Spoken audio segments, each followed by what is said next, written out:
Hello to the hidden true crime community, our hidden gems. We have an incredible interview today with two women I greatly admire.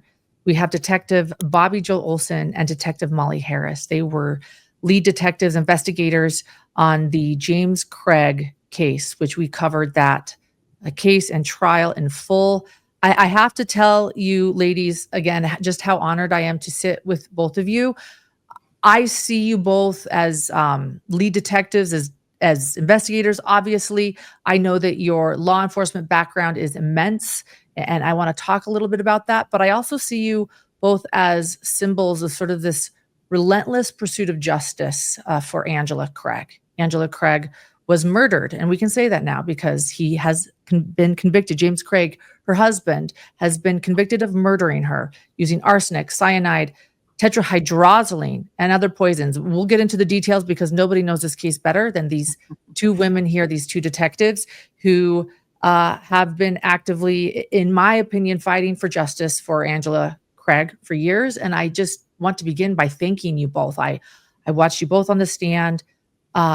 You both had to be witnesses in this long trial. And not only that, but not only an investigator, but Bobby Joel Olson, you are, I have to say, a victim because there was a hit list and you were on it. James Craig from behind bars was trying to hire someone to kill you because of your relentless pursuit of justice. And you had to testify on the stand about that. And that it was another charge or conviction that he faced. And he has been convicted of attempting to hire someone to kill you as well. Quite the twist in this heartbreaking, sordid story that unfortunately is a true story, true crime. With that being said, I would like to actually start by asking why you both chose to do this interview, if I might start there. Yeah, I guess I had reached out to another producer and was like, did you see that the jurors talked on a podcast that was sent to me by my mother-in-law? I watch Hallmark movies, and so I don't listen to any true crime, really anything. I feel like I live it every day at work. And so Hallmark's kind of my jam. I just want the world to be perfect for 2 hours and everyone has a happily ever after. And so I listened to the jury talk, the three jurors that talked, and I had expressed my disappointment in not being able to talk to the juries after the trial. And that's something I always look forward to. And especially in this trial, being I was somewhat of a victim. And it's just always awesome to get their side of it, what happened.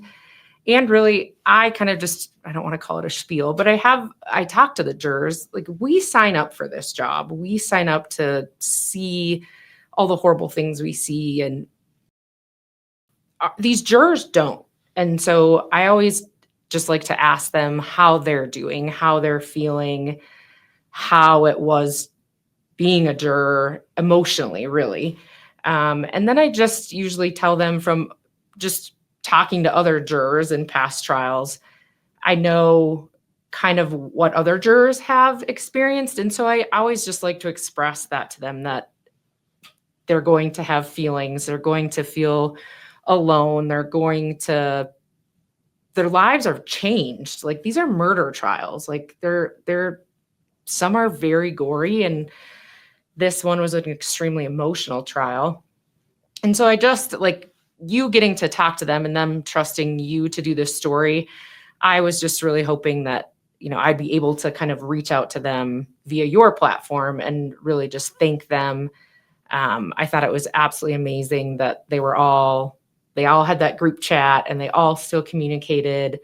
And it sounds like they're getting what they need and that they have an amazing support group. And that means the world to us, right? Like the criminal justice system wouldn't work without jurors.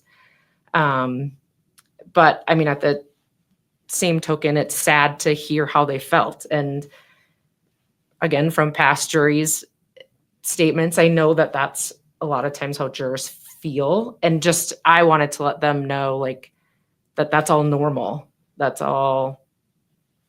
And I hope that, I think the one juror said that like a part of my soul left me that day. And it's just so disheartening to hear again, like we sign up for this, they don't. And their lives are forever changed again because this one human. And I really hope that that part of her soul does come back, because, you know, the job that they did is amazing in the grand scheme of it, right? Like, it's hopefully given the family a peace of mind. They can heal, they can move forward. But really just wanted to come on here and, you know, say thank you to them. Like, again, our criminal justice system wouldn't work without them. Absolutely. I love that intent, and thank you. And I know that they will be so grateful for you and that acknowledgement. Thank you, Detective Olson. Detective Harris?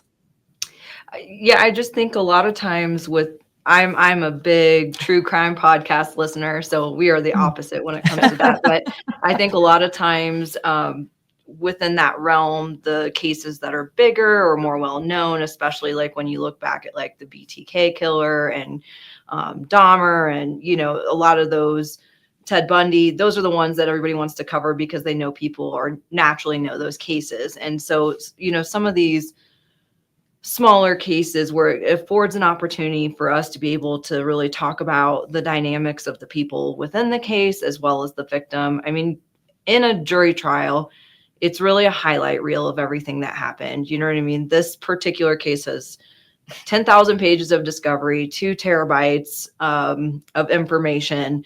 And, you know, we go through these processes that allow us to talk about certain things within the trial, you know, based on motion hearings. And so it is nice to finally kind of unwind isn't the right word, but to be able to talk about the people and how crucial they were to this case. Of course, Detective Olson and I, you know, yes, we worked it, but without the cooperation and the help of the people that were really involved from the beginning, you know, kind of giving them the pat on the back that they deserve, if you will. It's nice to be able to talk about Angela Craig and who she really was as a person, not, you know, the 10 days of her death. Yeah, so well said. I just have to point out, I actually find it fascinating that you are both in this work. One of you watches Hallmark movies after work, and the other is like, oh no, I will do true crime podcasts. That's actually really just interesting to me.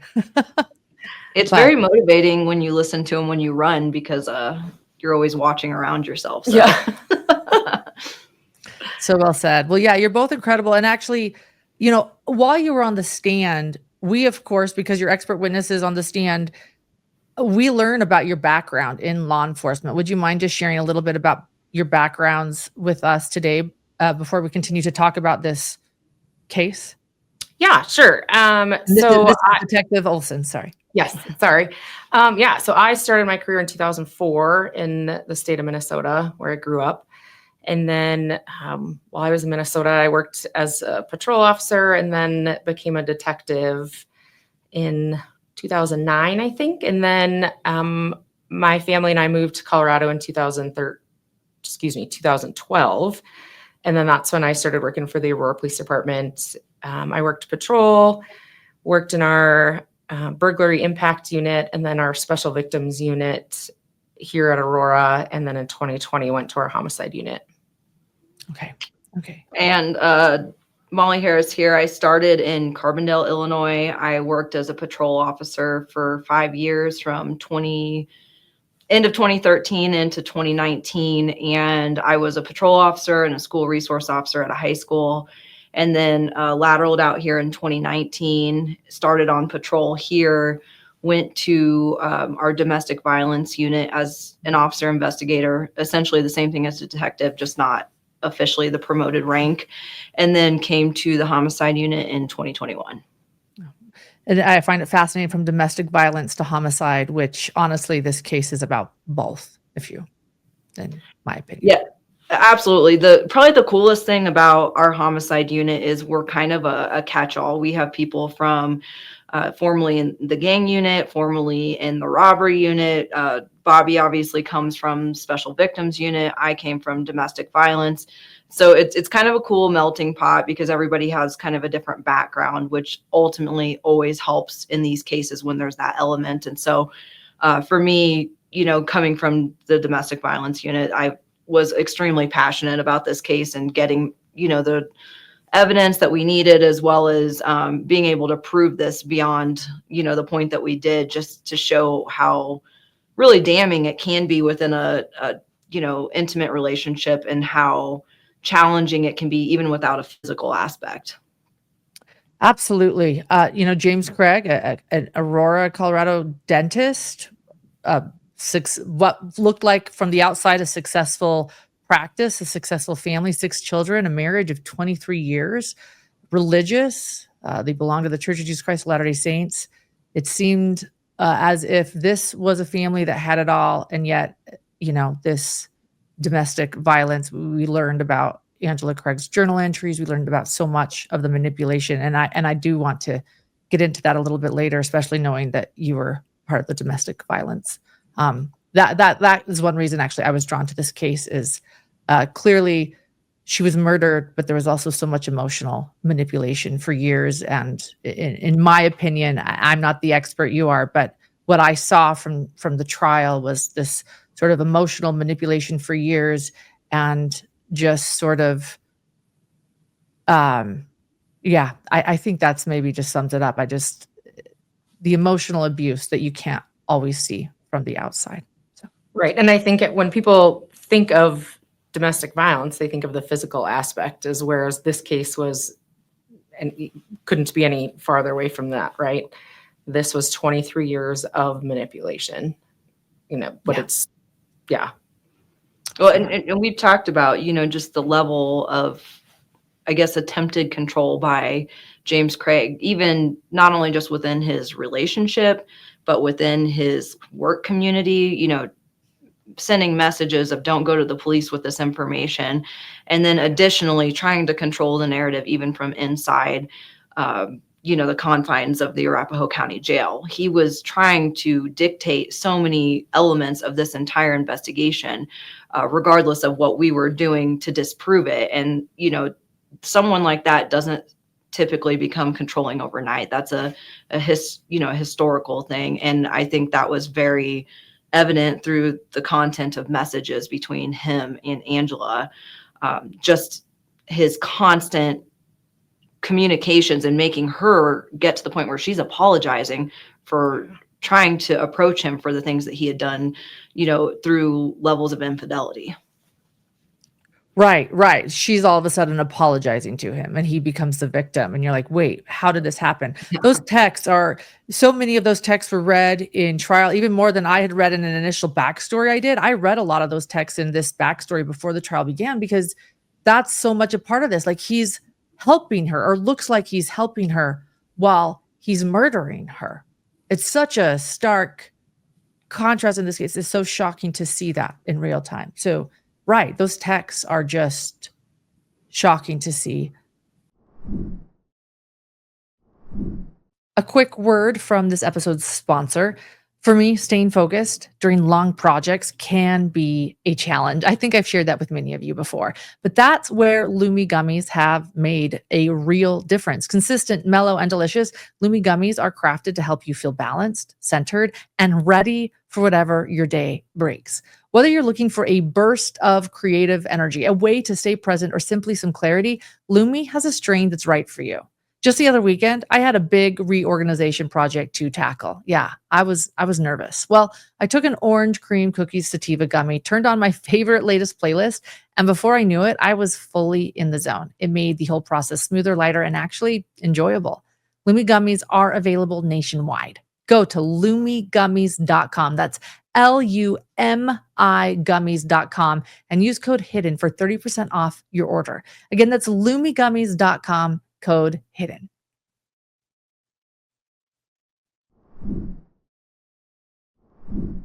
Take me back, can both of you, to being called on this case, how this all began. Can we talk about this case? Yeah, so there's 14 detectives in our unit. We have 2 sergeants, a lieutenant. We kind of operate on an on-call basis. There's 4 detectives on call with a sergeant, and then basically patrol. We usually go out and then determine what their needs are, and then contact one of the sergeants in our homicide unit, and then we get called out. So I believe at about 8 p.m. on March 15th is when our dispatch center got the call from one of the forensic nurses at University Hospital. And then our patrol officers responded and quickly learned that an otherwise healthy 43-year-old woman came into the ER, kind of just lethargic, dizzy, and within 2 hours crashed and was presumably brain dead. Hospital staff didn't know why. And then I think a couple hours later, a business partner had come forward and said that the female's wife was a dentist and that one of the office managers had opened a package and had found it to be potassium cyanide. And that business partner was also a dentist and confirmed that there's no need for potassium cyanide in a dentist office. This is Ryan Redfern. Correct. Yeah. Correct. And that's basically what we had. Yeah, this was in 2023. Yeah. Yes. You got that call. Yep. So I mean, basically that's the information we got. Molly was not on call. So she wasn't there kind of that original night. I always say that she got a good night's sleep while we were out. So yeah, so we went out at about 11 o'clock on March 15th. And me and another detective ultimately interviewed Dr. Ryan Redfern and then his wife, Michelle Redfern. And I mean, it was 2 o'clock in the morning and 4 o'clock in the morning now on March 16th when we're interviewing them. And then 2 other detectives went to the hospital, talked to hospital staff quickly. And then another pair of detectives interviewed that office manager that had opened that box of potassium cyanide. Okay. And was that Caitlin Romero? Yes. And you interviewed her. She had opened the box or at least opened the invoice. Yes. So right? I believe someone else opened it, but again, not knowing anything that was inside. And then Caitlin was like, wait, I think that was a package that Jim had told me was coming and said that it was private. Don't open it. There were some biohazard stickers on it. And so she further opened it. It is common for dentist office to get fentanyl or pain medication. And so they were expecting a package of that sort. And so she had, with the biohazard stickers, potentially assumed that it was that fentanyl and opened it. And then that's when she saw the invoice that was James Craig personal, and then saw the potassium cyanide. And again, had never seen an order for potassium cyanide be delivered to the office. Yeah. Had you ever seen a case like this when you were called on that night? Yeah, that was an overnight thing, right? It all happened late at night.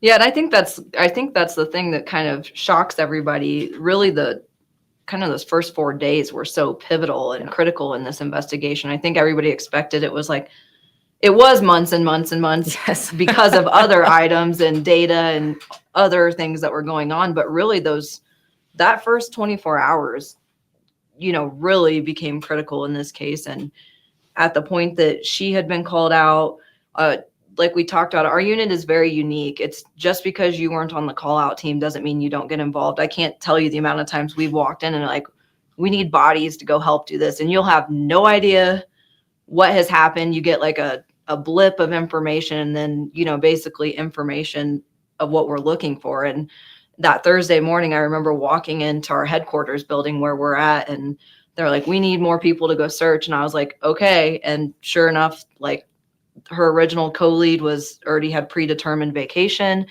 And she was like, yeah, you're going to be my co-lead now. And that's honestly how this all kind of happened. And really that started the process of doing all the searches for both the family residence and Summerbrook Dental. Wow. I know. And that was quick. You had to do those searches quick. When Angela died, I want to say passed away, but after she was murdered, that search of his house was very fast because he wasn't even able to go back there with his children. So you understood and just jumped. You were able to secure a warrant very quickly. Yes. So that other detective and I went and met with Jim Craig that morning of March 16th. I think we met with him at about 8:30. At the same time, other detectives are starting to execute that search warrant at the house. I got to the house at about 8:45. But yeah, his family was staying at a ward member's house for the night. And officers had gone out to his house and secured his residence. I think they got there at about 10 o'clock. Again, by the time we got the call out and the officers go to the hospital and such. So I believe he came back to the house after he left the hospital sometime overnight, and basically was told he couldn't go back in, obviously, as we were preparing to write those search warrants for his house, the dentist office, and then for his phone and Angela's phone, and then his work laptop. Okay. Gosh.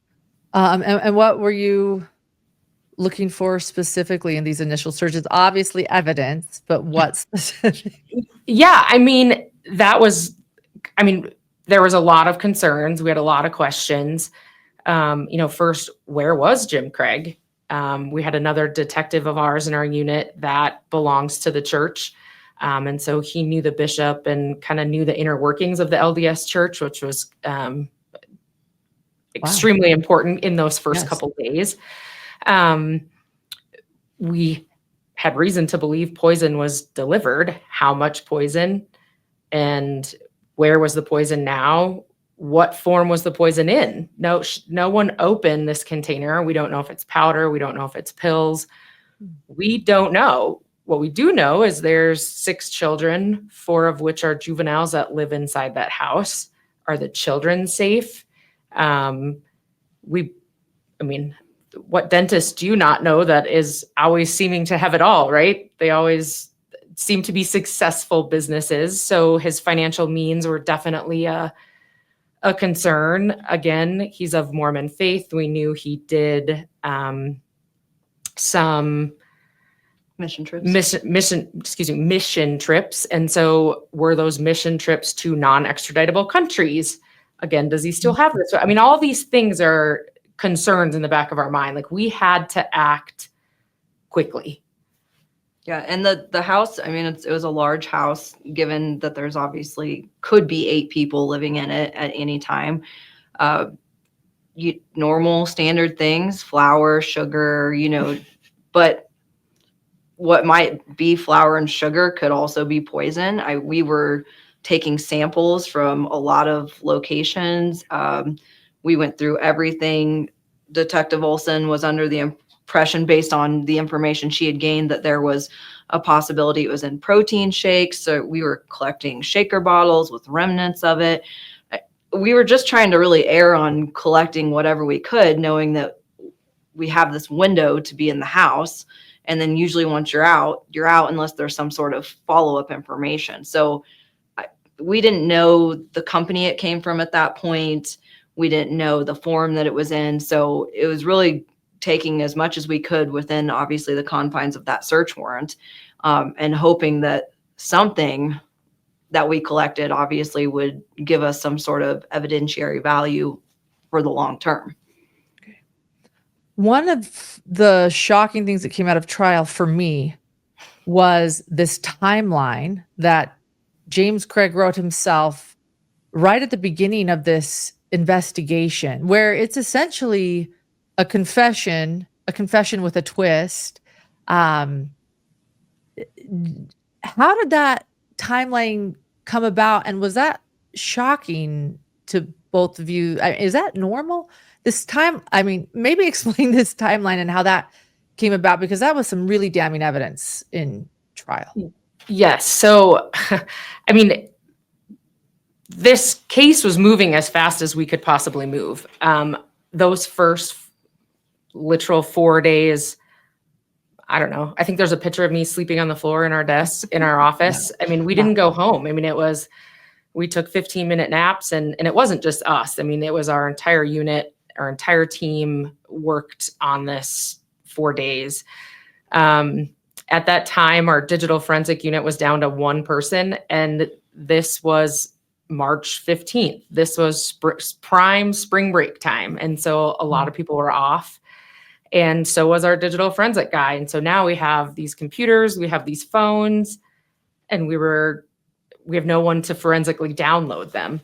And so, I mean, we had reached out to Secret Service. One of our previous digital forensic guys had left and went there. And so we reached out, and basically they were like, yeah, we can do it in 2 weeks. I'm like, well, that's when our guy's going to be back. And so, I mean, it's not unheard of for us to do manual searches, because sometimes different cases warrant that. But so it took us, I think, 2 days of calling and trying to find someone to forensically download this before we went through it. And then we ultimately, again, made the decision that we had to just go through these devices basically because of those concerns that we had. And so, yeah, so then we downloaded his phone. Or no, so we, I think, just went through his phone and looked at his notes. And then that's where that timeline was. And yeah, I mean, obviously gave us additional information. And then that's when we wrote, subsequent search warrants to go back to the house and to go back to the dental office and, hope we could get the evidence he spoke about in that timeline. But I mean, we didn't know what we didn't know. But we knew we had concerns, and we didn't know what he was going to do with the rest of the poisons. So, I mean, a decision had to be made, and we went with it. Right. The defense pushed hard on that. The fact that you did the sort of digital discovery right away, despite waiting for the person that was supposed to. I know that the defense drilled in on that during trial. Yeah. But it makes sense. He hasn't been arrested. He hasn't been charged. You don't know what he's capable of. Mm-hmm. And so there was sort of this urgency. And it made sense in trial too. That's sort of how, it came back with prosecution. And the timeline, it essentially said he did it, right? That this is how I took it. He purchased the poisons. He was going to help her kill herself, essentially, or self-harm. Yes. But that it was because she wanted it. But then it also states that she was too afraid of poison because it was painful. But then, am I wrong? I mean, this is how I remember. I'm going off of memory right now, but it was such a shocking day of court for me. Yeah. But it was this game of chicken, and she wanted his help, right, and then he was willing. Am I right with that? Yeah, it was all within 16 hours. He says lots of affairs throughout the years, and went to Vegas, had another affair. I asked for a divorce. She didn't want a divorce, and then she said she was going to kill herself. And I said I didn't want anything to do with it, but then I decided she was going to do it. She was going to do it with or without me. And so I just decided to help her. So all within this 16 hours. I mean, and then, he said that he agreed, and that she had asked him to search, quick, painless, poisons, and he did anything but that. He never once typed quick poisons, painless poisons. No, it was all undetectable poisons, or how to cover a murder up. Right. And that she ultimately then asked him to put cyanide in a dozen or so clindamycin capsules, and then give them to her so she would know when she was going to get them. And then ultimately said that she asked him to prepare a syringe with cyanide in it. And he ultimately gave it to her at the hospital, turned around. And when he turned back around, the syringe was laying next to her IV port. And she said her arm hurt, and then said that must have did the trick because she never woke up. And then that was kind of the end of the timeline. So when you guys are reading this, I mean, what's going through your mind? I mean, at that time we had already found the internet searches. I think when we found those internet searches, I mean, that was I mean, that was when we were able to write that arrest warrant. And so, I mean, after that, anything above and beyond that, I don't know, I mean, it was shocking, but it was just unreal. Yeah. And in its own way, it's rare, oftentimes somebody who's even been taken into custody for murder, and no matter the degree of it, often doesn't talk, which is, of course, their right to choose to do. But it is very rare that we get more or less a timeline of events that we haven't had to like get from data or, like points on, tower dumps where they were moving and where they might have been either in a vehicle or on foot, as well as like contacts of like messages or email, whatever that may be. Typically, you're kind of piecing all those things together to get an idea of where this person was and what they were doing. Instead, he's more or less laid it out, and helpful, critical, all the above. Those ultimately became things that we were able to debunk, number one. Number two, but he was more or less agreeing to the timeline of events that happened. The affair in Las Vegas, which was consistent with the communications that we found during the searches. Yes, he did retrieve the poisons. Of course, he was alleging that it was for her to help her. But like Bobby said, it's nothing in those searches were how to make, look like an accident or something along those lines that might clear that any sort of assistance. He was owning that he was a part of it, but none of those searches corresponded with somebody that was trying to make this easy on their significant other. There are instances of assisted suicide, and typically, that is a pill or possibly an injection, depending on who you're speaking with and what maybe a facility will allow you to do as far as that is concerned. But that's not what was happening. We watched and went through every video, and that's some of the things that you don't always get to see. We literally I took my body camera and like put it on a mount, and we literally opened up every tab separately for all the like searches, and we literally recorded every single YouTube, Google, whatever it may be, video of 5 deadliest poisons, undetectable autopsies, anything like that. We were playing it because our first concern was, this is probably going to get out and people are going to see this, and these videos may be taken down, and could be critical evidence. And ultimately it was, but everything that we were finding was not consistent with somebody trying to assist somebody with a. Right. And both of you, you guys both conducted mini interviews. Did you interview the children who essentially said their mother also was not wanting to harm, or they didn't see that sort of in her? Yeah. So obviously the children were juveniles. And so we have a special interviewers that handle that. And so the children were interviewed, not by us, just because we don't have that certification. But yeah, and they said, no, mom is not depressed. Mom has never been suicidal. Mom has never had any suicide attempts. I mean, there was no mention of any of that. Mm-mm. Yeah. And one of the things I do want to point out in the timeline was something that was evidence that James Craig himself helped you find, because you didn't take this in the initial search, which was the clindamycin bottle. Is that accurate, that he's stating that he put, or what did he state in the timeline? And then you thought, oh, we need to go back and try to find this bottle, but couldn't necessarily find it. That's at least what I remember from trial. Is that accurate? Yes. So she had went to the hospital on March 6th, 2023, not feeling well. Was seen and released. Then she went back on March 9th and was admitted, and then released on March 14th.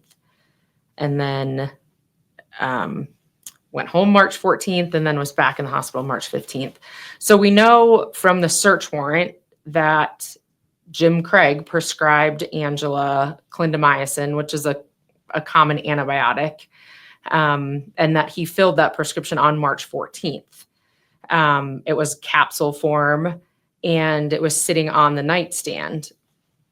Again, we had no idea that anyone would or that was the means of transportation. means of transportation Yeah. to the poison.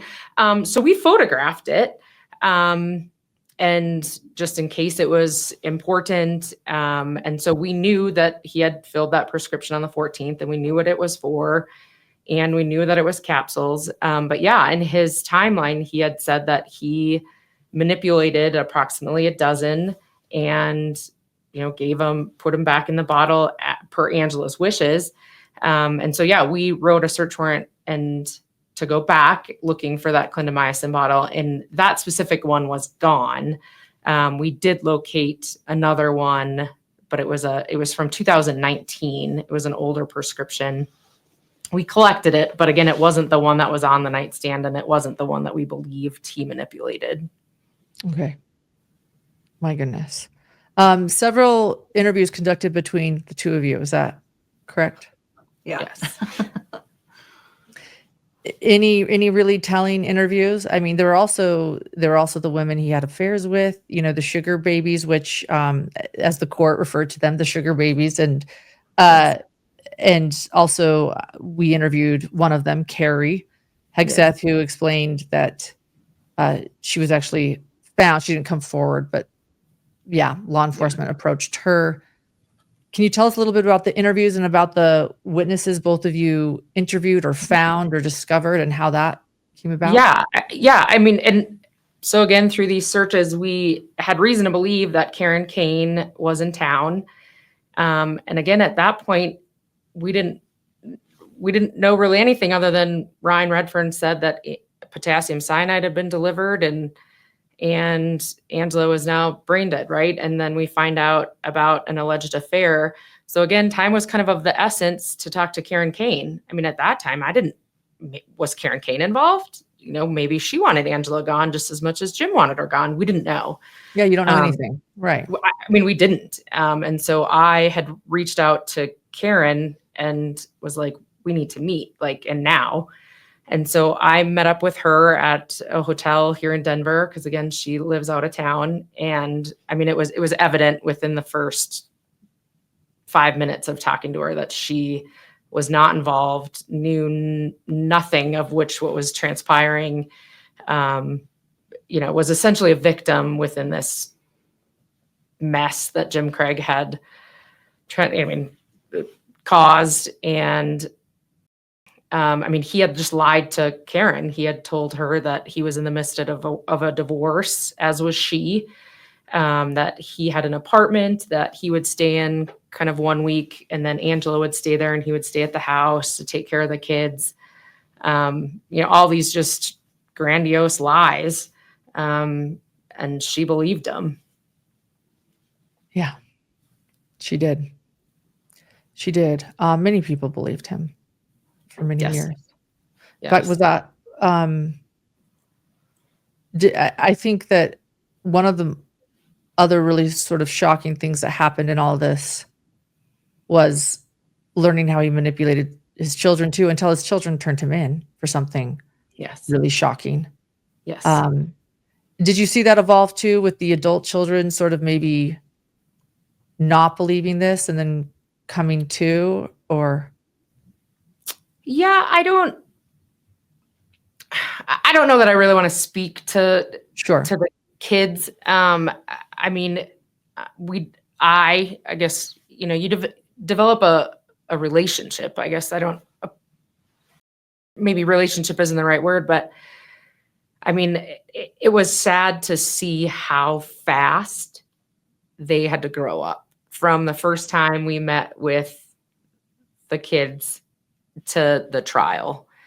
It was just sad. Like, you want them to stay kids as long as they possibly can, right? I think that's every parent's goal. And just to see, and you just know that it all happened in 2 years, and it's just unfortunate. It was something that they shouldn't have had to go through. I mean, essentially their mother,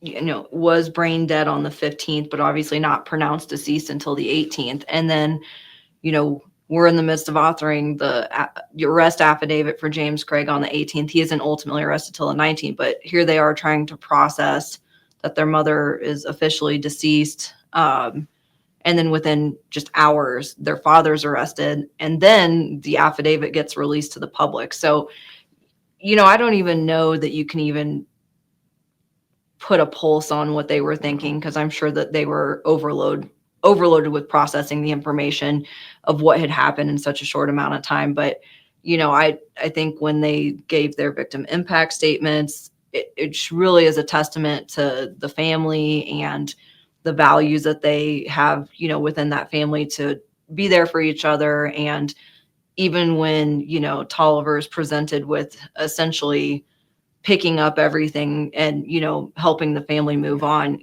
he rose to the occasion, no doubt, and now is finding ways to process, having time with his mom. And it's just unfortunate because all of them really had to focus on things that you wouldn't want to focus on at that point, moving out of a house and collecting all of your items and keeping your juvenile siblings, under watch and making sure that they're doing okay. So well said, Detective Harris. Yeah. They had to grow up fast. And I want to talk about they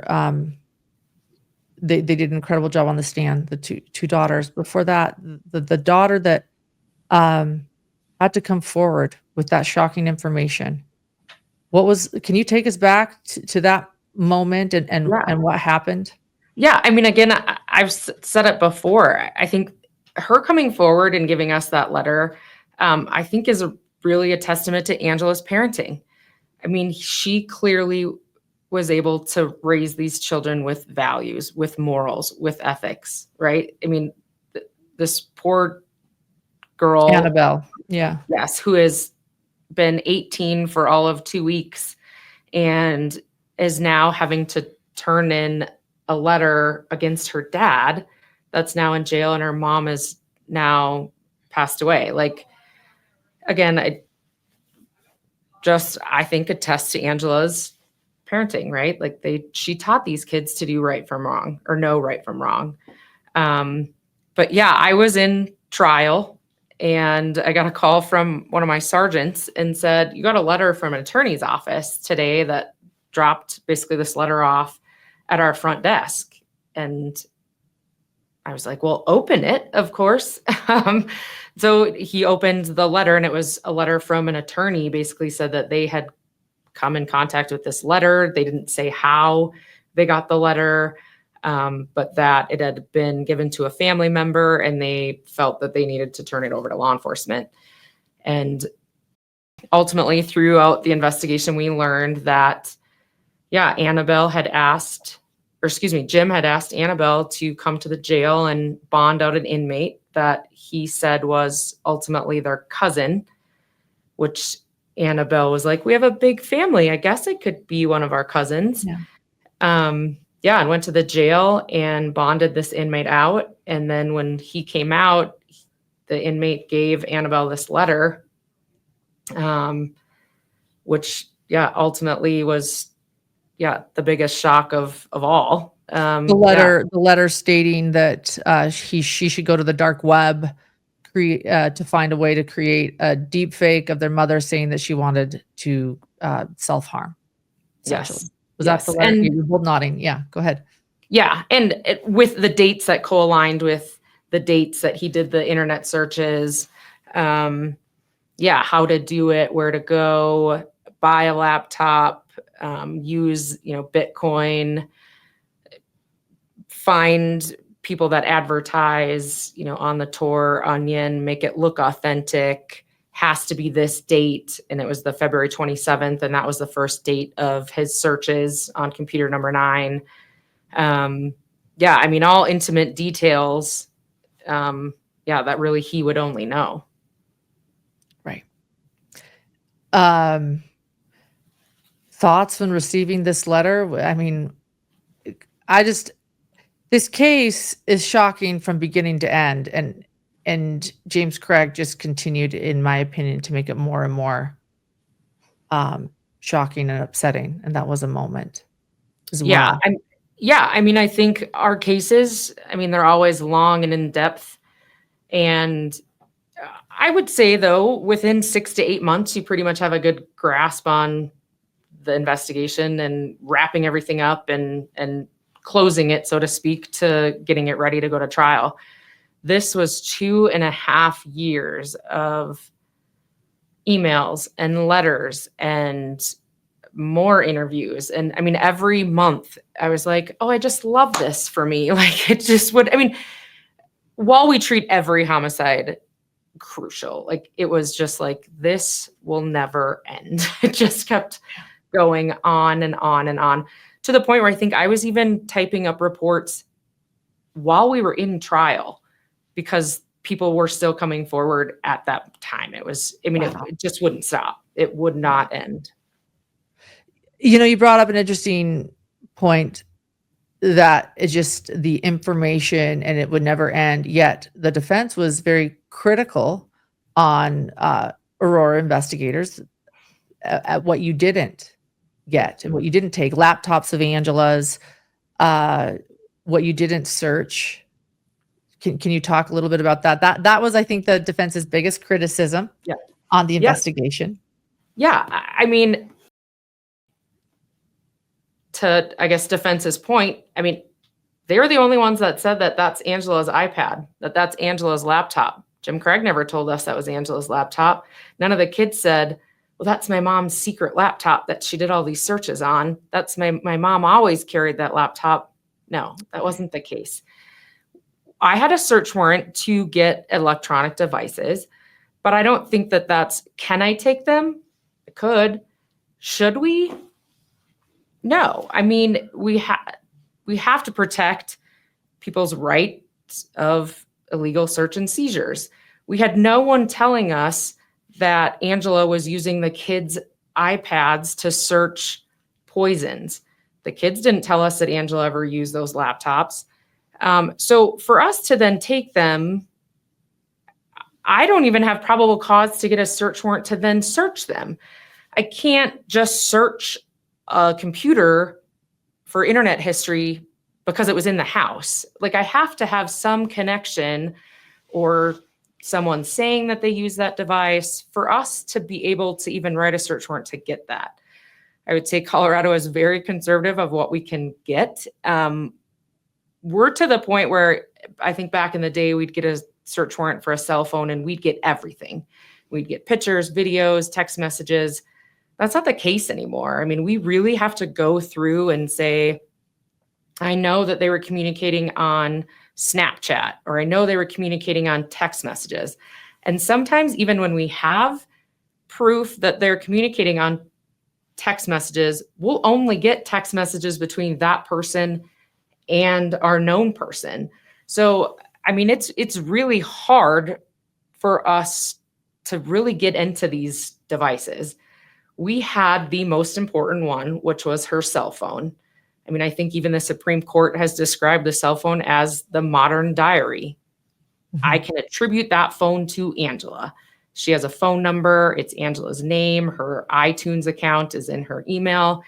But when it comes to, family computers and family tablets, usually they're shared, and that makes it really difficult for us to search and obtain search warrants for those devices. Well, and I know that was their favorite thing, is what we didn't collect or what we didn't do. But at the end of the day, their own client's testimony was that he did all the research for her and that he was asked to find essentially a means to an end for her. So why would he use her computer to do so? He was the one that said that he did them, and he chose to do them. It wasn't even on a family computer. It was at the practice itself. So it's inconsistent with really the story or the narrative that they were trying to project. Of course, their job is to try and poke at us and say we didn't do something. Okay, we didn't search her laptop, but we know that he told us in his own timeline that he was doing all the kind of research, if you will, and, figuring out which poisons to give her because she had asked him to do so. So it would be inconsistent with their own narrative that they were going with throughout the court processes anyways. Yeah, well said. Thank you. I had to ask. You know, so Bobby Joe, again, I mentioned at the beginning of this episode, you two are a victim in this case. Take me back to when both of you, when you learned this next thing, Nate Harris and uh, James Craig's attempt from behind bars to put a hit on you, essentially. It's so wild to say that because that's exactly what he did. Yeah. What he was doing. Yeah. I was actually up in Breckenridge with one of our district attorneys. Not that was not on this case. When Osama actually called me and said, there's some reports at the jail. Can you reach out to this investigator? So I reached out to the Arapahoe County Sheriff's Office investigator, who said that basically got me in contact with Sergeant Hudson, who was basically said that they had spoken to Nathaniel Harris and retrieved some letters from his property. Again, we had copious amounts of letters that Jim Craig had written to various people asking to discredit me, asking to find people to come forward to testify, to say that Angela was suicidal, or to say that they were his mistresses, all the above. I mean, they went on for pages and pages and pages. So I guess to get a phone call at that point saying, we have more letters from Jim Craig was, again, just another day in the life of this 2.5-year process. A lot of the letters in that batch were cryptic, if you will. But Sergeant Hudson was able to find like a decryption code. And so we had the letters for about a week. But again, everything with this case just took time. And so it took about a week to decode those letters. Wow. And Sergeant Hudson did that. He was amazing because I looked at it and couldn't even understand it. And so basically at the end it was, and that Jim had asked Nathaniel Harris to kill someone for $20,000. But the report, there was no name in that part of it. And so I had asked Sergeant Hudson to go back and talk to Nathaniel Harris. And that's when he went back, and Nathaniel Harris told him my name and another deputy or officer that we were never able to identify. Didn't work for the sheriff's office, nor did they work for the Aurora Police Department. Huh. And that's that. You talk like a detective uncovering a case, but you just uncovered yourself as the target. Yes. Yes. I mean, it sounds like you put your work hat on and you're just doing a day in the life of being Detective Olson, but you had to have felt something personal when you learned. Oh, yeah. That. Yeah. I mean, it was at that moment too. Were you fearful of your? Well, the other caveat to that was I had just broken my ankle. And so there I was on a knee scooter in a purple bedazzled cast I didn't request. And so ultimately, I think that was my biggest fear. Like I really was unable to defend myself, so I felt at that moment, right? I can't run away. And if I could run, it wasn't very fast. And so, yeah, I mean, Molly and I are the only two females in homicide. We're usually always together. I mean, I get called Molly all the time. She gets called Bobby Joe, to the point where we don't even correct it anymore. We're just like, hey. And so it was, like, are they going to think Molly's me? Or, I mean, it was, yeah, I mean, I think it was a heightened alert for everyone. Yeah, I mean, it went on for quite a while. I mean, it's not the first time it's happened, and unfortunately it probably won't be the last, but I mean, we have an intel unit, and the sheriff's office was kind of in charge of the investigation, but I mean, it took us some time to vet the threat and really get the details of it. Was there a plan? Was Nathaniel Harris told additional information, which she ultimately said he was. I wasn't involved in any of that. the sheriff's office had originally closed out the case, citing that they forwarded me the information. And so that took a couple days for even me to know that. And then once I was like, well, I can't investigate my own crime. Like, I'm the lead investigator on this case, but I can't, like, once I'm named. So then the sheriff's office picked back up the investigation. I had asked Mike Morrow, I said, was the affidavit filed? And he said it was. And I was like, well, let me read it. And he's like, but can I? He's like, you're the victim. And I'm like, why can't I? And so, I mean, I wasn't really privy to any of that. I as far as the surveillance from the jail, surveillance of him or Nathaniel walking in circles, that, like, I was the victim now, right? That wasn't part, I don't have really jurisdiction in Arapahoe County. And so the only videos and essentially that I saw were through the preliminary hearing that obviously I was at and or the motion hearing. So, Lisa Moses tried to question me on that. And why didn't I follow up on that? And it wasn't my investigation. I really had no information. I was really treated essentially as a victim and wasn't really given the intimate details until later. But yeah, I mean, there was a truck with money in it and a gun, and that who they were supposed to contact and where they were supposed to go and how they were supposed to get information to find me. Jeez. Well, I'm glad this was discovered and you're safe in here. Detective Harris, I mean, what were your thoughts when you discovered, your coworker, your partner, your friend, that she's not an easy person to take down, but like she said, a lot of people confuse us. And so by the time, she was physically back in the office post injury, it was certainly a concern. We do a lot of follow up together, not just on homicides, but our unit does all the death cases in Aurora. So you can just be going to try and talk to a witness, unrelated, but there's a lot of things that happen, especially in big cities. And, every time we were going somewhere, it's a heightened awareness of where we're getting out, who we might be around, kind of what's going on, which sort of comes natural with the job. But, when you work with somebody so closely, you kind of know, like, the old school good cop, bad cop, like who's going to be the feistier one in an interview. And between the two of us, she's typically the feistier one, which is okay. It works for the dynamics of interviews that we do together. But, never at any point did she threaten him. Never did she cuss him out. Never was she even have a harsh tone with him. So, and those are kind of instances where you might get somebody to say something kind of rowdy to you or, threaten you. That's not uncommon in law enforcement.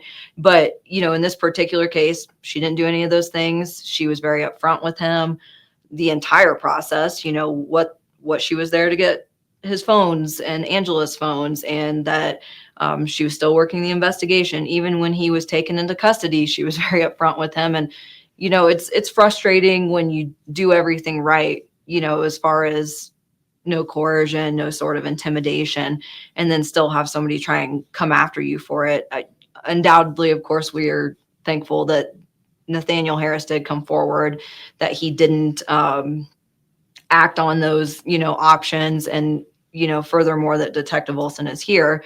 And I think, the day that sentencing occurred, it was a relief to see that the jury saw that this wasn't just your typical, I'm going to take your job, I'm going to take you out, kind of like those generic threats that you might get in a heated situation. Yeah. These were fruitful in the sense that they kept going forward, that he had shown that he would take steps in other instances, like the letter with Annabelle, where he did bond somebody out. And so that there was potential that this could happen, and the jury agreed with us. And ultimately, Detective Olson got some semblance of peace as well that day. Well said. Thank you. Yeah. And I think, and I think that was what was a little different in this as well, is there was some validity to the threat, right? Like he had already bonded people out. And so inmates believed he had money, that he had the finances, and he had the ability to do it because he'd already done it. And so,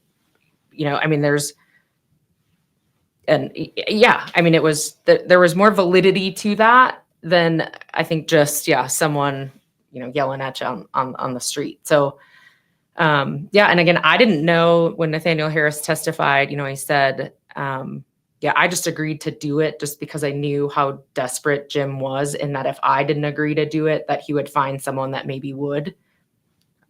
Again, I didn't know that. I'd never heard that. I wasn't involved in any of his interviews or any of that part of it. So, I mean, that was, I guess, the shock to me in the entire trial, is what will stick with me, and was like, kind of, wow, like, thank you. I obviously can't talk to Nathaniel Harris with my profession, and his situation, but I mean, that was really eye-opening for me. Right. With trials, a lot of it, I did recaps every day. You guys didn't need the recaps. You lived it. But in that one instant, you did learn some new information when you were the victim. Yeah. Wow. Tell me about sort of finding these, again, court refers to them as the sugar babies from Seeking Arrangement, or the website formerly known as Seeking Arrangement. What they're seeking now? Is that what they're rebranding or something? Yes, seeking.com. Yeah. Seeking.com, formerly known as Seeking Arrangements. And these sugar babies, Carrie told us the story of being pulled in. How did you find these women and then get a hold of them? Yeah. So, I mean, again, it was almost a year later, and that was just because of the amount of data that we had to go through. Again, I mean, this was a continuous 2.5-year investigation, and it was, I think we had written search warrants to Google, basically under his Google Voice account, and his Google Gmail that he was using, and then really going through. I mean, there were multiple women, multiple. And then just reading through, and kind of, some were just him trying to start a relationship. They didn't reciprocate. And then there were some that did, and really just trying to then find out who he was communicating with and who they were, and then get a hold of them. Carrie. So Carrie Hegeseth was one of them. I had attempted to reach out to her on multiple occasions and couldn't. And then found out that she had a court date up in Fort Collins. And so I had reached out to one of the Fort Collins detectives that had a relationship with Carrie, through her previous domestic violence cases, and asked if he would help me get in contact with Carrie, again, to see if A, she was involved, if she knew anything, or B, I guess what she did know if she wasn't involved in this plot to kill Angela. Okay. And that's sort of, and are you the one that did all the initial interviews with them, or was it a joint effort? Yeah, I know I did Carrie. So when this happens on March 15th, March 16th, we do the searches. March 17th, I don't know how many warrants I wrote, but for, the Google and the phones and the downloads and so on and so forth. And ultimately all those text or message interactions come from that Gmail account. So really, like, I was going through those once I received the data. You have to have like a login for Google, and then they only send it to one person, and then you have to download. It's like this whole process. But eventually, we had gone through all these messages, and we're seeing these contents. And then, as the co-lead, you help where you can. But of course, homicides kept happening. And about 6 months after she got this case, I got a whole different case that like took on a, kind of a beast of its own. So I kind of got inundated with that. So it was kind of like, I gave her, hey, here's these messages, you're going to have to look into it. And so she really ultimately did the communications as far as the other females were concerned. Yeah. I mean, it was kind of just reading through and just reaching out, and I spoke to far more that obviously came in and testified, but it was kind of, we had to narrow down our what we put on at trial at some point, right? Like at some point, it's going to be too much information. There's just going to be too many people involved. And again, a lot of a lot of them didn't take Jim up on his offers. And so, I mean, it's just, I think they got the point that what Jim wanted and his ability to communicate. And well, and really when you break it down to when these relationships or affairs were occurring, the one that's happening in December, which is kind of part of the catalyst of his, having an affair, and him and Angela are having these arguments, and she says she's done, don't come home. And then he's then having continued communications into 2023 with Carrie, where he's talking about the syringe and, kind of don't you wish we had a purge day type of thing. So those communications were really kind of the tiptoeing into everything that happened versus a lot of the other relationships that were prior and weren't really pivotal in as far as the communications between him and Angela leading up to her death. yeah. Detective Harris, you brought up that you were working in the domestic violence department doing DV. We touched on this a little bit at the beginning, but really this is a case about domestic violence that unfortunately ended in murder. But again, it's probably not, the calls you often get in that department, because it wasn't physical, but it was emotional. And this was, I'm really passionate on hidden true crime on our channel to discuss coercive control, to discuss abuse. Like, for me, it was so heartbreaking to hear Angela's journal in trial. It was actually really interesting. The defense was like really pushing it because she said she felt abused and couldn't look at James with any love. And I thought, yeah, that's because she was. I think they were trying to point out that she was depressed. It went over my head. That didn't work. But I don't know. I don't know how many years you were in the domestic violence department, or what you saw in this, or if you were able to bring any of that expertise into this case, or what you felt or saw when it comes to Angela's situation. Yeah, so I've always had a really big passion for domestic violence. Prior to being in the homicide unit, that was the unit that I wanted to go to first. Obviously, the stars did align and it did work out for me. But while I was in that unit, I created my own, we'll call it an educational program with domestic violence. Honestly, had presented it to the chief at the time. Then COVID happened, and interactions within public spaces obviously became very limiting, and social distancing and so on. So, through my own personal research, as well as just having handled numerous domestic violence cases, specifically felony when I was in the domestic violence unit, there's variations of domestic violence. And I think so many people assume it's, the physical assault, the hit, the punch, the grabbing of the hair, whatever it may be. And so frequently with domestic violence cases, it's a buildup over time. It is the newness or the honeymoon phase of a relationship going so well. And then slowly over time, whether it's jealousy, whether it's the need of control, those things happen very slowly, whether it's, hey, where are you at? Or we should share locations. And I'm not saying sharing locations with a significant other is bad, but oftentimes that's kind of the first ounce of control in some of these relationships that do go awry. Constantly communicating, who are you with? You can't be friends with these people. You can't talk to these people. Angela at one point was in the practice working, we learned through this investigation.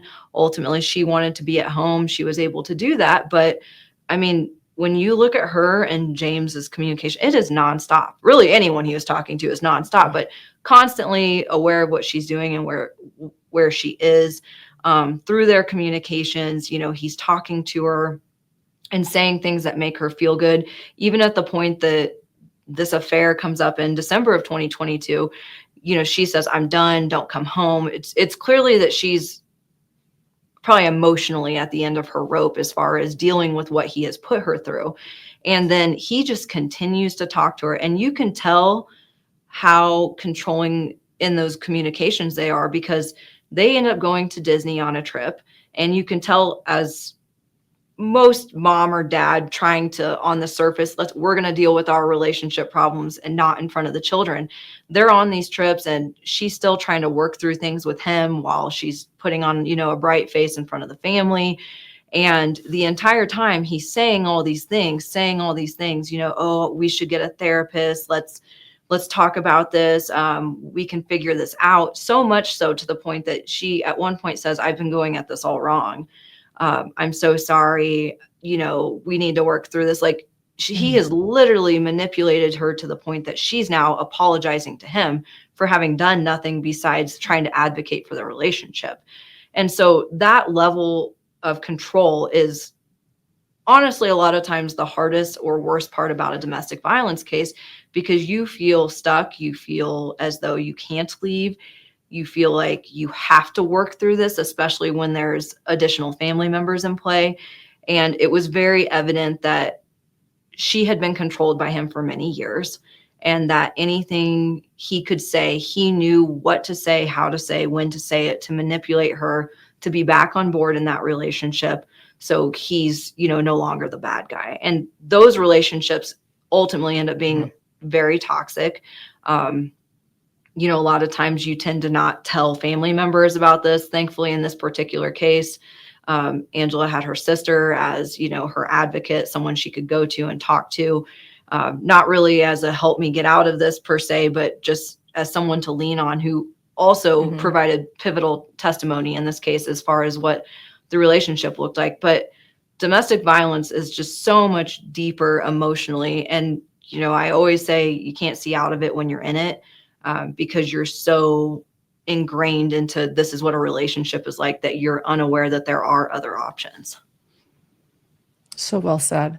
One thing that I noticed too, the pattern with James Craig, was he kept Angela from talking to people. Her best friend, her sister, Tony, she goes and visits her, and James is texting her saying, maybe not share what we're going through with your sister. And that just broke my heart, thinking that this last moment with her sister, she could maybe share something. And I think that's something that happens too. Am I right? Like they'll like, don't talk to anyone. Let's keep this private. Or, well, and I think it's naturally embarrassing a lot of times for people to see that you're in that predicament, because I think it's always easier from the outside to say, just get out. Like, you don't need to do this. This was different. This is a 20+ year marriage.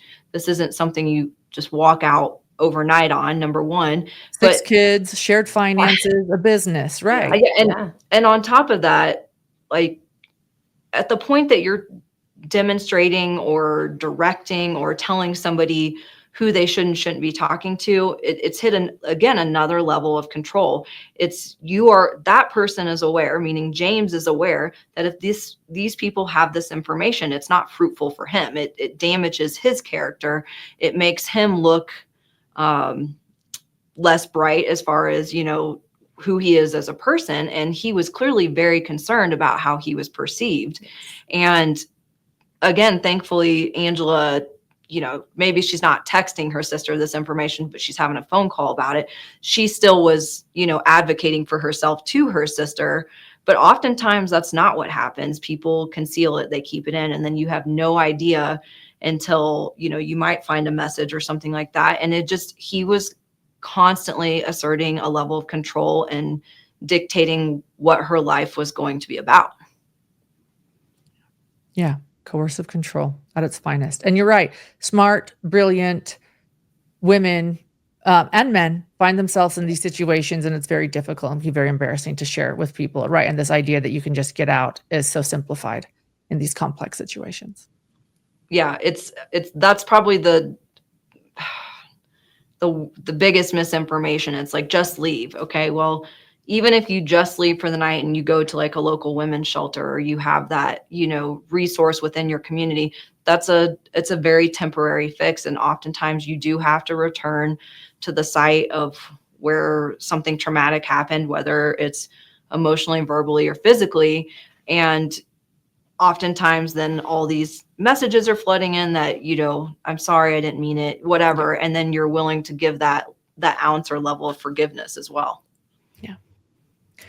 I admire you both greatly. I've told you about what I feel like you both symbolize in many ways. The only two women in the homicide department who fought for justice for, I mean, all of the homicide department fought for justice for Angela Craig, but the only two women were on the stand together, as expert witnesses in this pursuit of justice. Can I ask both of you why you went into law enforcement? Because I feel like there's always a story behind the badge in that sense. And I think oftentimes for women as well, because it's oftentimes something that maybe men more often think about going into than women. And I think you're both inspiring. We're looking at each other, deciding who goes first. I have always had an interest in true crime, as we kind of touched on. That's always just something I've naturally gravitated to. I unfortunately experienced my own domestic violence case when I was 18 years of age.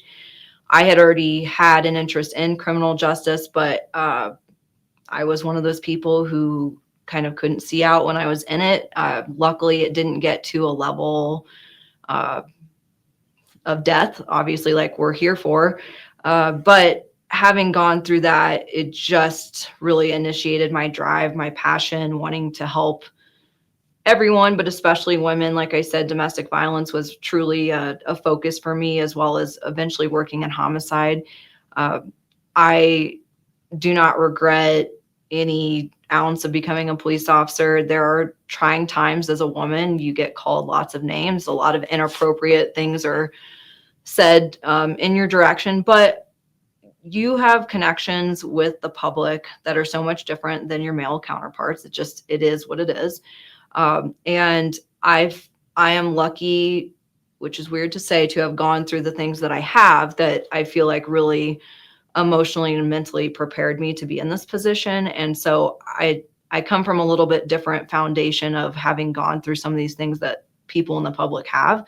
And this is my opportunity not only to give back to, the community of Aurora, but also help people with the process, because of sometimes the lack of information that is out there of what you can do to help yourself or get out of a situation isn't there, or maybe not as well known to a lot of community members. And so that was really my drive, is to give back, as well as from an educational aspect, be informative when it comes to domestic violence, as well as the world that we live in.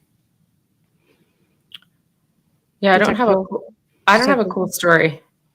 I don't know. I just have never been one to sit behind a desk, and I didn't want to sit behind a desk. So I was like, hey, I'll go into law enforcement.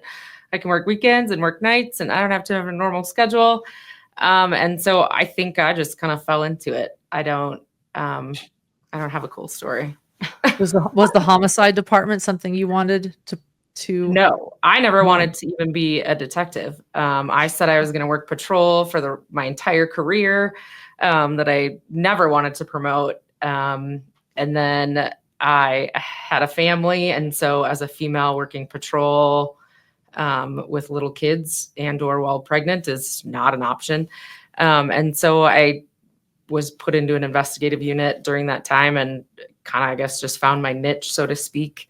And then, I was basically forced. I don't want to say forced, but we had officer investigator spots that kind of, if we had the staffing and the ability to have investigators come in and get experience before they officially tested for detective, we could do that. And so I was fortunate enough to be an officer investigator and get that experience until kind of our staffing was kind of at a critical low, and our command staff was saying, these officer investigator spots aren't going to be around very long. So if this is something you want to do, you're going to have to promote, you're going to have to take the test. And so I did, and obviously then got promoted to detective. But again, I think it's something I just fell into, never had any aspirations to do it. I'm never promoting above it. I have 8 more years left until I can retire. And so I'll just take this 8 more years and stay as a detective. Watch your Hallmark movies Yes. to be able to keep some sanity and then you two work closely together daily then? Is that? Oh yeah. Yes. Wow. Yeah, if we're on call together, we typically request that if the stars align based on the call out list, if we can be together on a case, that's typically how it happens. We've probably worked 10 homicides, the two of us. I mean, we work as a group, but when you have like a lead co-lead situation, we've done a lot together, and we just two little busy bees when we're together, just taking off and getting what we need done. Yeah, I mean, it's just, you could read my report and read Molly's report and they would be identical. And so we just clicked working together. I know what she's going to do. She knows what I'm going to do. I know she's going to do it how I like it done, vice versa. And so, yeah, it just works well. We just work really good as a team and we enjoy hanging out. So it works both ways. I know we need to wind down soon, but I do want to talk about Angela Craig for a minute too, and what you both learned about her and who she was as a person. You mentioned that at the very beginning, actually, Detective Wilson, just to talk about Angela, humanizing Angela. That's what this whole thing is about, right? Is her and how she is no longer here. Any thoughts about what you learned about this woman and this years of researching this case?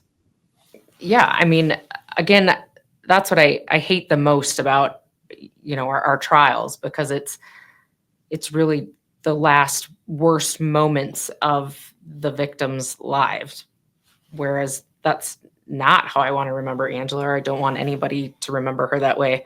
So again, that was another cool thing to hear from the jurors, that we did a good job and they understood who Angela was, and we did a good job representing who she was and telling her story above and beyond the 10 days of torture she suffered. So, I mean, her family of 10 siblings, she's the youngest, the upper half, the lower half, the lower 5, upper 5, their family text messages. I mean, one of her brothers, I was out of the house by the time Angela was even born, but the close relationship they have together.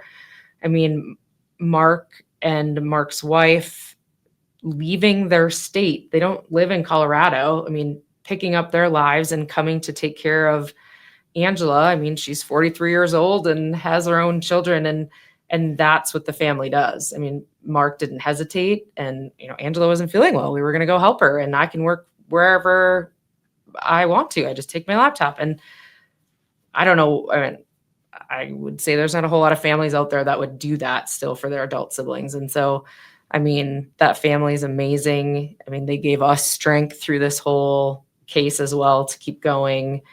I mean, their stories about Angela, just her kind of quick-witted sense of humor, that's carried on into their kids, is something I'll always remember. That's for sure. Yeah, I think, like she touched on, trial's tough because it's sort of a highlight reel, and so much is about the suspect and what they did or didn't do and proving it rather than the focus on the victim. She was a devoted mother. Her conversations and communications were constantly about homeschooling and what she's doing with the kids and making future plans. Even her own goals were not done. When you go through the communications and even just like her search history, it could have been one of us. It's like clearly she would read something or see something, and then she's like Googling it to see what it was. But she was looking up, sewing classes in the metro area. Clearly she had goals to try and do some sort of new activity or hobby. She wanted to rehab like an old Southern house or a plantation house. And she wanted to do that with Jim. I mean, she was communicating that was something she wanted to do. And so nothing about who we even got to know her as, even if it's just through the data, was someone that was giving up. It wasn't somebody who was ready to be done. It was somebody who had ambitions and goals. And I mean, she was physically fit and active. She was she was a role model to her children as a member of society, staying physically active, trying to do new and adventurous things, and just essentially showing them that you don't ever have to stop having goals. You don't hit a certain educational plateau that you can't stop learning something. And so I think the hard part is, I mean, she could have been one of us. Both of us are married and in long-term relationships where we trust our significant other, and she certainly did that. And no doubt her trust was ultimately betrayed and lost her life. But I think the takeaway is that she was an amazing mother, family member, community member who unfortunately, had her opportunity for life taken from her. I clearly had many, many questions for both of you, but was there anything that either of you wanted to touch on or talk about that perhaps I didn't ask?